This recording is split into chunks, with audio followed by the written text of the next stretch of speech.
Dr. Ezra West here, and we are just landed in Maui, and beautiful spot. I just got out of the water from a beach down the road earlier this morning. I've got the Zero Disease YouTube channel, and just a couple questions. Did you know you have more of another set of vessels in your body aside from the blood vessels? You've heard about those, right? Well, Yeah. lymphatic. Lymphatics. Yeah. So you're a little. Oral system. I'm a GI doctor. You're a GI doctor, and the whole gut is lined with lymph nodes, as you probably know. Yeah. But did you know? So you have more lymph than blood, more lymphatic vessels than blood vessels. Did you know that it was that extensive? Now, the GI doctor, you don't dare deny it, right? Well, how about this? This might push you, and I'm not here to, anything against you personally, because it's basically what you know is probably what is generally known in GI doctor practice. Do you have any idea what activates those vessels? Well, there's a lot of things. Cytokines, inflammation, inflammatory markers, prostaglandins, name a lot of things. Now you're talking about like what gives an immune response, right? Right. And typically lymphatics are what help with the veins bring back the fluid to the heart. Yeah. Especially going all the way up through, up here through the, basically there's a flow back that comes up into the venous side. Yeah, like up the thoracic duct, right? Exactly. Right under our nose. And what would you say activates that thoracic duct? Well, a lot of things can be like actually just walking, exercising, squeezing our legs, everything else like that helps bring it up through that. But also, it's pretty much, it's more of a passive thing as much as the arterioles and venous system are a little bit more active. Now my father, he got into this back in the 70s. And he would happen to be in Florence, Italy, at the Congress of Lymphology that happened in 1979. They meet in a different part of the world every 2 years, International Society of Lymphology. And he'd gotten into Guyton, and Marison is the guy that Guyton learned it from, Hyman Samuel Marison. He was on all the physiology boards and on the shock committee, which is hypoalbuminemia, the technical term for shock. But he was there, and there's a guy from Sacramento named Jack Shields photographing the thoracic duct to see what would activate it, and walking and running really didn't do anything until he got off the treadmill and took a deep breath, and it shot like a geyser. The lungs put pressure on it right between the lungs, made it shoot like a geyser. Like Jack Shields jumped up out of his chair and said, there it goes, there it goes. My father said he would have gone around the world 100 times just to see that done once, because it proves the shallow breathers in trouble, and it shows some of the health benefits just of deep breathing. So is that new to you too, like as it was my father? Well, I'm actually, I'm really into things like sleep apnea, the effects. Being GI, a lot of people come in and see me and they talk about, why do I have nighttime reflux? And I'm like, dude, it's not really reflux, it's regurgitation. If you're not sleeping well, you have sleep apnea. And the number of people I diagnose with sleep apnea, same principle, you have to have pressure here, and if you don't have pressure here, it's a vacuum, you change all the physiology. And it can help if you make regurgitation, not reflux, regurgitation worse. And there's a lot of people dancing around it, they don't understand it. And I see a lot of people with Barrett's esophagus, and like it's not reflux, it's regurgitation. You have undiagnosed sleep apnea. And I've diagnosed people who think no symptoms at all. Sure enough, you get a sleep study like, oh my God, I got sleep apnea. And then they put the Darth Vader mask. You start talking about Anakin. Have you ever heard of bouncing activating the lymphatic vessels? No, I haven't. Okay, my father got a doctor in Israel, Dr. Zelikovsky, one of the past presidents of that organization. There's really no classes taught in the lymphatic system in any college, university, medical school, and most of what's written, most of it's skipped over. It's about one of every 200 pages dedicated to the lymphatic system in all the textbooks of anatomy, pathology, physiology. Even though we're mostly lymph, if you consider the body mostly water, most of that's lymph. As soon as albumin leaves the blood capillary, enters the space around the cells, it's considered lymphatic fluid. It's all the clear fluid in the body. Like the single cell of a chicken egg, it's the albumin and water. let me ask you this. You're being a GI doctor, you know about the two main acids in the gut. There's one that the candida thrive with the most. There's another one that the friendly flora thrive with the most. So good guys, bad guys. You can imagine it's a little bit of lactic acid. You can actually, but go ahead. So propionic acid, and this is not something that I've known about my whole life either, but just been studying over 30 years ago. I went full-time into this. My father was full-time for 30 years, but yeah, he discovered the sodium-potassium pump. Yeah, sweet. He's the one who named it that. Yeah. Wrote formulas with his physics background that still aren't taught in any college, university, medical school. But this, the butyric acid, butyrate, is responsible for the taste and smell of bile, and not many people want to consume that. It's nasty.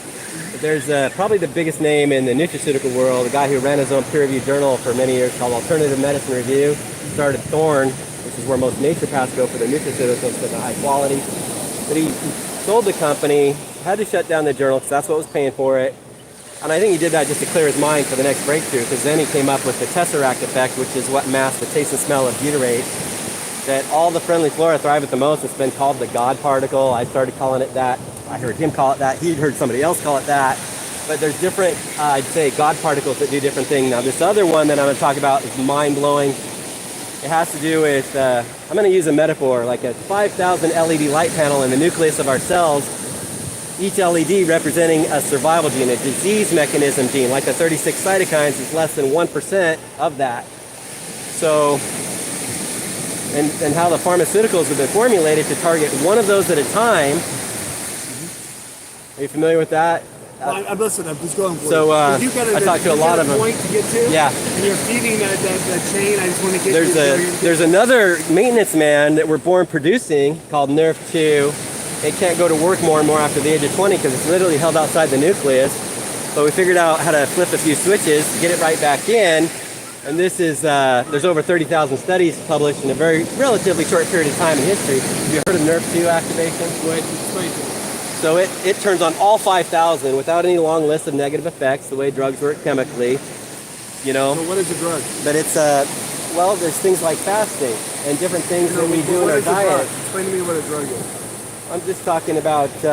work with me. Like, because I see where you're going, but I'm just saying, my biggest thing in talking to patients is, everyone's like, like most drugs are based in science, based in nature, based on the human genome and proteins, and everyone hates pharmaceuticals, but what you're talking about is actually a drug, but you're using a different name for it. Because pharmacy is actually taking nature, for the most part, modifying and creating and making sure that you go through randomized controlled trials to make sure they're actually doing what they're saying that they're doing.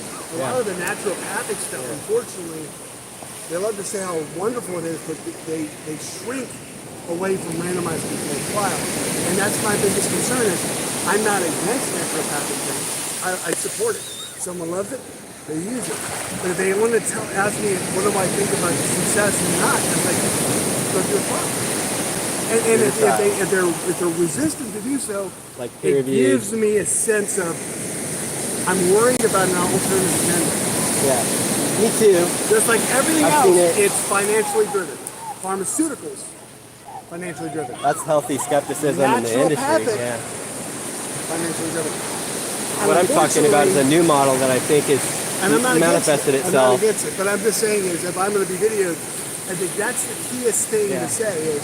So on PubMed, there's over 30,000 studies now on NERV2 on PubMed. And I'm totally cool with that. Yeah. But I'm just saying is make sure it goes to the randomized controlled trial. Otherwise, we're dealing with snake.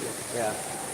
One of those and unfortunately, that's what a lot of people. I have had people who refuse to pay a copay for a drug that's been well proven, but they'll pay hundreds of dollars for these litany of supplements they're taking. And I ask them, are you sure that supplement you're taking is actually the supplement you're taking?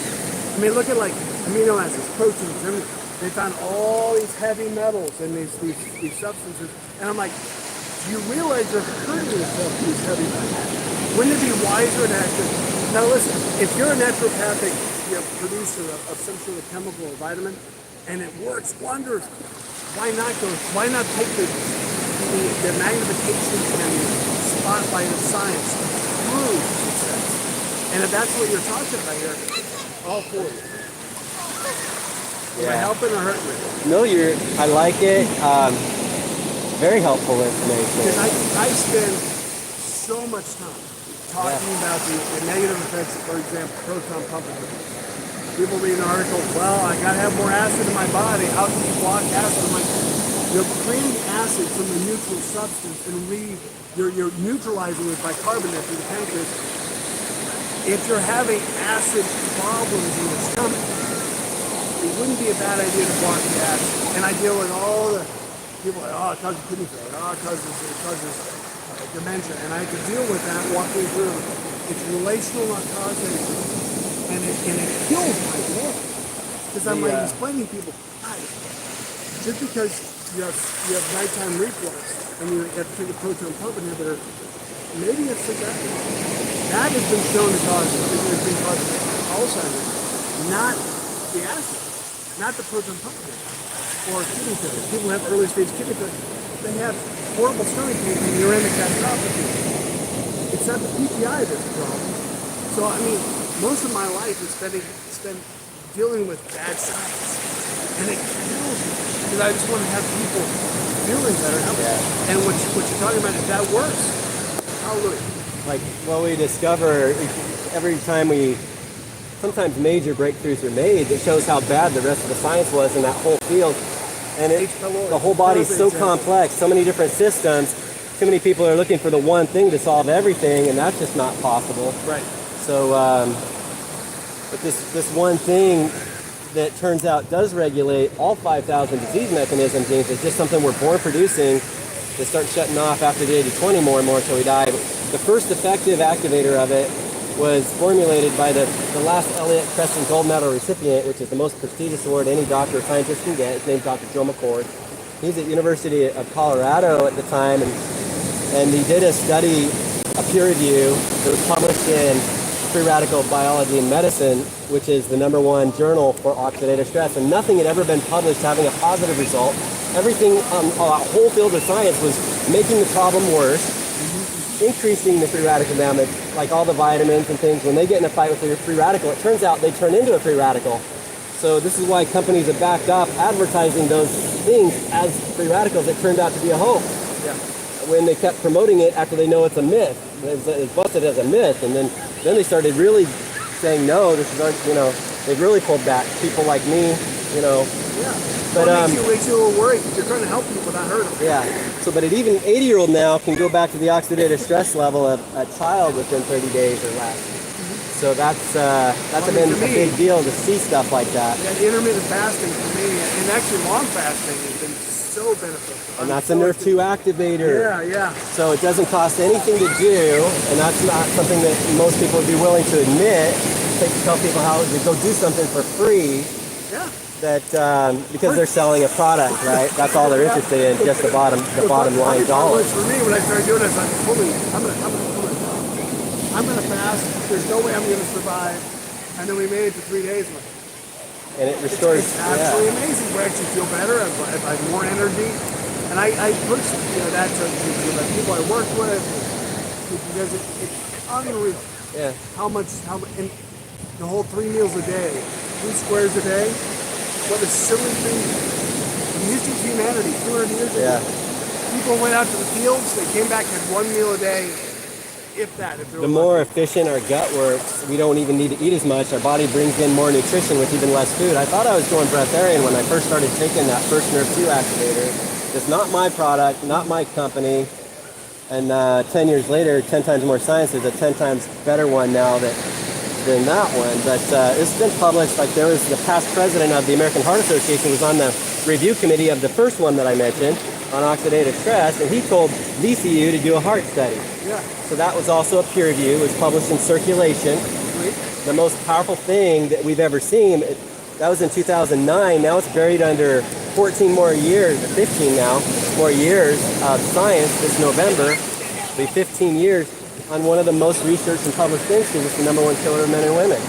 But it's the most powerful study I've ever seen with a heart failure study, you might be interested in taking a look at that kind of science, peer-reviewed, when it's the most powerful thing we've ever seen with the #1 killer. That to me says let's say something to some people, and something as simple as fasting can help out with that too. And there's different NRF2 activating things in some herbs like ginger and things like. Isn't it amazing how many things that are used have been used over the millennia, and they have such benefits? So another one. So there's a 5,000 LED light panel that all of them turn on. Like colon cancer, only one of the 28 strongly associated with it have a drug designed to target it. And this is from the Ingenuity database. It's how I can. Dr. McCord has leaked information from the Ingenuity database, the database of databases. It compiles all the biggest gene databases and everything in PubMed on that. So I like to say always, according to who, to show, and this is pretty advanced science when I talk about Ingenuity database, showing what's going on with the actual charts from there. But the other one is, the KC Chiefs just won 2 Super Bowls in a row, and there's something they do for their hormone release. Have you heard of BFR training? Tell me about it. Well, blood flow resistance, I like to call ROR, rapid oxygen reduction, because it makes you roar like a lion. It's all about the burn. And the strong science says we've got to dip below 30% oxygen to working muscles to create the chemistry the brain's looking for. All the chemistry is there. We get nitric oxide, the glycogen, everything that the brain looks like to the brain. And we just did a bunch of superhuman activity and had a ton of failure, and it's sending the strongest signal it can to the pituitary to crank out the hormones within 30 minutes. HGH, TSH, which is thyroid stimulating hormone, all the regenerative factors that not even bioidentical hormone replacement therapy can do. And there's cheap designs that people can get. But there's the one that the safest one is the one that KC Chiefs use. It's a multi-air chamber, so that in between each chamber gives the circulation a break, so it does not increase arterial pressure, send a back pressure to the heart. So that's the only one that passed that safety standard. But that's a different, not my product, not my company. Still willing to talk about it. But over 30 years ago, I produced. I don't claim credit for that either, because I'm a very conservative, very strong foundation in Christ type thing. And but I had a really bad knee injury over 30 years ago. Doctor said it'd be impossible to reattach my PCL that was ripped right out of his top insertion, pulled a piece of bone out with it. And I took my petition to God, and I was showing some things. With my science background too helped, I think, and started producing my own stem cells with a technique that I can do for every part of my body every day. Instead of spending $5,000 to $50,000, the average is $25,000 at a hospital for one part of your body one day. And you put someone else's blueprint in your body, doesn't matter how many years you wait later, it'll show up in your DNA screening. Their DNA. I've been talking about that for over 30 years. How young do I look? So here's the thing. I'm on vacation with my wife. I knew that was the end of the conversation. No, but Thank you very much. Sharing him. Elementary ed degree here, you guys are above my head. I just step back. I don't have the conversation that I did with you, with just anybody. So I appreciate it. No, it's awesome. I appreciate what you're doing. Because it is. It's thinking outside the box. Yeah. There should be nothing wrong in science. You know how science is. And we get territorial. And it's like, we should all be working on better people, better health, better everything else. And actually, as you were talking, I have heard about it. But I was thinking about the stimulation and fasting. The way you were saying about exercise earlier, this is why so many doctors have said high intensity exercise. But this other band, even an 80-year-old gets a significant release in a 10-minute walk. Yeah. Well, And there's a lot of science published on that too, a ton of peer reviews. in Hana, we were walking up quite an incline or hill up to it.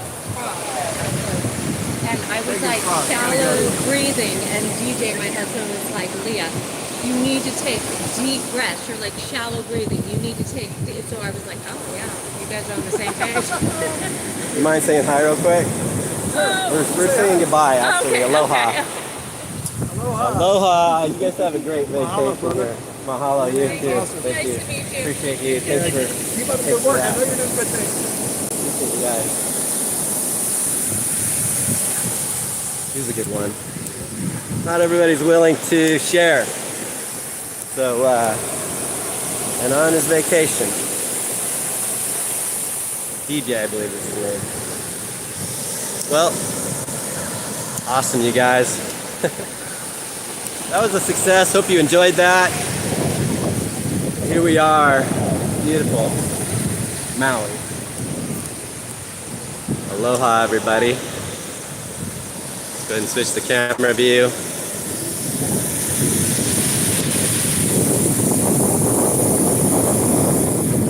Awesomeness. Hopefully you guys got to hear that with the noise of the ocean.